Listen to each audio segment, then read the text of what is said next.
સુરતમાં માનવતાને શરમમાં મૂકતી ઘટના બની છે, જેમાં ડોરબેલ વગાડવા જેવી નજીવી બાબતે એક માસૂમ બાળકને તમાચા મારી ઘસેડતી મહિલા સીસીટીવીમાં કેદ થઈ હોય અને ત્યારબાદ પણ બાળકની માતાને ધમકી આપતા આખરે મામલો પોલીસ મથકે પહોંચતા પોલીસે મહિલાની અટકાયત કરતા માફી માંગી છે। સુરતના સરથાણા વિસ્તારમાં માનવતાને શરમાવે તેવી એક ઘટના સામે આવી છે। પશુ સાથે પણ લોકો વ્યવહાર ન કરે તેવો વ્યવહાર એક મહિલા દ્વારા 7 વર્ષના માસૂમ સાથે કરાતા ચકચાર મચી છે। યોગી ચોક વિસ્તારમાં આવેલી એક સોસાયટીમાં માત્ર ડોરબેલ વગાડવા જેવી નજીવી બાબતે મહિલાએ 7 વર્ષના માસૂમ બાળક પર અત્યંત ક્રૂરતાપૂર્વક હુમલો કર્યો હતો। સોસાયટીના પાર્કિંગમાં બાળકને પટકીને જમીન પર ઢસડ્યો હતો। આ સમગ્ર ઘટનાના સીસીટીવી ફૂટેજ સામે આવ્યા બાદ મહિલા સામે ફરિયાદ નોંધાવાઈ છે। પોલીસે મહિલાની અટકાયત કરતા પોતાની ભૂલ કબૂલી માફી માંગી હતી। મારું નામ સુધીરભાઈ ભોળાભાઈ વગાસિયા છે। હું સિલિકોન રેસિડેન્સીમાં રહું છું અને મારા છોકરાને 9 તારીખે સાંજે 9 થી 10ના ગાળામાં ઢોર માર મારવામાં આવ્યો છે। તો મને ખ્યાલ નહોતો। 10 વાગે હું નીચે ઉતર્યો, કલાક પછી મને ખબર પડી। ત્યાં મને બાળકોએ કીધું કે તમારા છોકરાને માર્યો છે। એટલે મેં એના ગાલ ઉપર સાંભા પડી ગયા હતા અને મેં એને જોયું કે ભાઈ ગાલ ઉપર સાંભા પડી ગયા છે, આંખ સોજી ગઈ છે।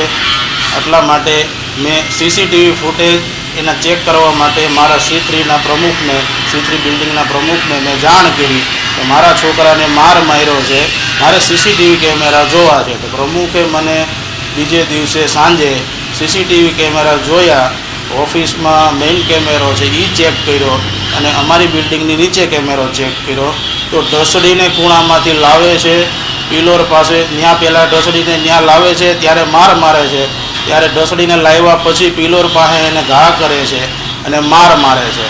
માર્યા પછી એ સીસીટીવી ફૂટેજમાં રેકોર્ડ છે।